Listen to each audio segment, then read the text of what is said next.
नमस्कार, माझे नाव विठ्ठल शकला राठोड. मी पारधी आदिवासी समाजातील एक विद्यार्थी आहे.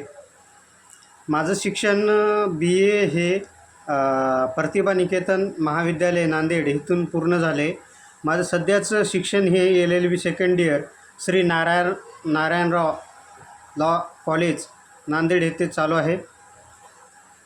मला सामाजिक आणि भारताच्या स्वातंत्र्य होण्यापासून तर आज आपल्याला भारतीय संविधान लागू झाल्यापासून जे भारताची वाटचाल आणि विकसित भारत होण्याचा 2047 पर्यंतचा जे संकल्प आहे ते पूर्ण करण्यासाठी विद्यार्थी दशेमध्ये किंवा युवा याने काय योगदान द्यायला पाहिजे आणि युवकाचे काय विचार आहे ते प्रकट करण्यासाठी विकसित भारत यंग पार्लमेंट जे आयोजित केले जाते त्यामध्ये भारतीय संविधानाचे स्ट्रक्चर ते कशा प्रकारे त्याचे विचार काय आहे ते प्रकटपणे मांडण्याची संधी जर मला मिळाली तर निश्चितपणे मी त्याला पूर्णपणे माझं भाग्य समजेल. कारण की विद्यार्थी दशेमध्ये काही ना काही मला माझ्या मनामध्ये ज्या अभिव्यक्त ज्या गोष्टी आहेत समाज माध्यमामध्ये जे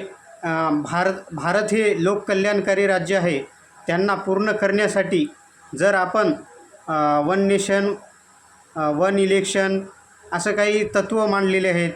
भारताचे 75 वर्ष पूर्ण होत आहे. भारतीय संविधान किंवा भारतीय स्वातंत्र्याला त्यांच्याविषयी काय आपण साध्य केलं आणि काय साध्य करण्याची गरज आहे महाशक्ती होण्यासाठी ते पण मी अभिव्यक्त करू शकतो. धन्यवाद.